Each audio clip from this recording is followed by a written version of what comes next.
এখানে একজন মানুষ সকাল থেকে বাইসে রয়েছে, এই কারণে মানুষ এই খবর পায়, বিভিন্ন খানের মানুষ এগুলা দলে যায় দেখতেছি। সুপ্রিয় দর্শক, আমি আছি বুড়িশ্বর চানপাড়ার যে পুকুরের মধ্যে। এখানে দেখেন অনেকগুলো মানুষ জড়িত হয়েছে। এখানে একটি মানুষ পানির মধ্যে ভেসে রয়েছে। এই খবর পাই আমি চলে আসলাম। আইসা আসেন আপনাদেরকে দেখাই।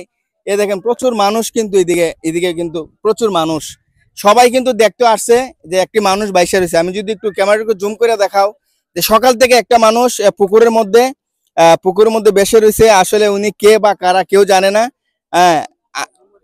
এখানে হয়েছে যে এখানে কাহিনী রয়েছে। আচ্ছা ভাই, সকাল থেকে মানুষ ভিড় কেন? ওনাকে দেখে কি হয়েছে, সমস্যাটা কি?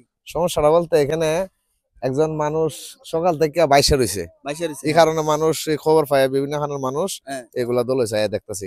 মনে করছে যে এখানে কোনো লাশ বাইসে রয়েছে, মনে করছে লাশ, সাথে থেকে লাশ না, একটা মানুষ, একটা সাধু। সাধু এখানে বাইসে রয়েছে, সাধু বাইসে রয়েছে। আপনারা কেন আসছিলেন? আমরা খবর পাইছেন?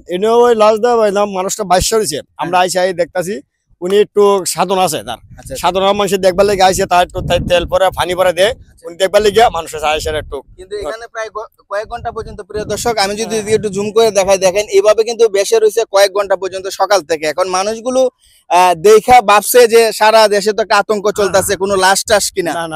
এখানে আইসা দেখা হয়েছে একজন সাধু এইভাবে বেসে রয়েছে। আর উনি যে সিস্টেমে বেসে রয়েছে, প্রিয় দর্শক একটু যদি জুম করে দেখাই, দেখেন একবারে বোঝা যায়, অবিকল বোঝা যাচ্ছে যে একটি লাশ বেসে রয়েছে বা একটা মানুষ, মরা মানুষ বেসে রয়েছে।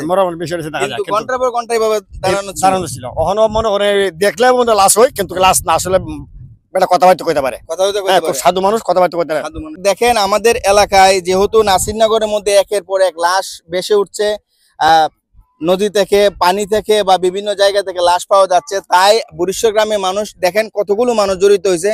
সবাই কিন্তু একদম আতঙ্কে আছে যে এখানে আসলে কোন একটা লাশ ভেসে রয়েছে কিনা, এই বিষয়টা দেখার জন্য এদিকে দেখেন শত শত মানুষ কিন্তু দাঁড়িয়ে রয়েছে এবং শত শত মানুষ কিন্তু আছেন। কিন্তু এখন যদি আমি ওই মানুষটাকে দেখাই যিনি সাধু, তিনি ওনাকে যদি দেখাই, একটু দেখাও, ওনাকে যদি দেখাই, দেখেন যে একদম যেভাবে বেসে রয়েছে, বোঝার কোন স্কোপ নাই যে উনি কি জিতা না মরা, লাশও হতে পারে, এই ধারণা থেকে মানুষ কিন্তু এতগুলো মানুষ জড়িত হয়েছে। কিন্তু আসলে মূলত ঘটনা হচ্ছে উনি একজন সনাতন ধর্মের লোক, উনি একজন সাধু, উনি সাধনা করছেন বা বিভিন্ন ধরনের সাধনা করার জন্য এই পুকুরের নাম। আমি খবর পাইছি যে পুকুরের মধ্যে একটা লাশ বাইসা রয়েছে, এই খবরটাই তো প্রথম পাইছি।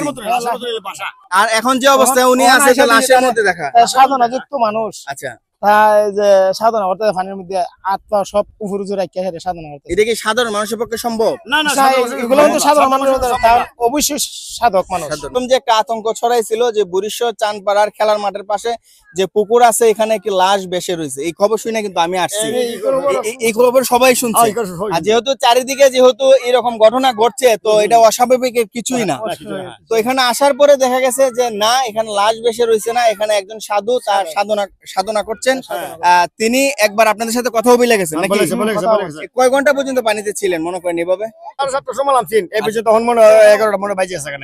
7:30 মানুষের ডাক দিলে আবার পারে আসে, শূন্য যায়, যেমন এমন এমন আমার আর যেটা শূন্য যাও, শূন্য আবার যায়, অনেক সময় ঘন্টার ঘন্টা পানিতে থাকতে পারে।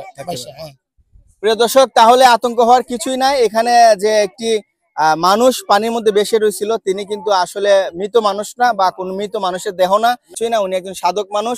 উনাকে দেখার জন্য কিন্তু শত শত মানুষের ভিড়, আর উনি কিন্তু জীবিত আছেন এবং ওনার কার্যক্রম হচ্ছে এরকম যে পুকুরে বেসে থাকবে ঘন্টার পর ঘন্টা, সকাল 7টা থেকে 11টা পর্যন্ত এখনো বেসে রয়েছেন, কোনো ধরনের নড়াচড়া করেন না এবং সর্বদিকে উনি কিন্তু একদম ভাসমান অবস্থায় কিন্তু রয়েছে।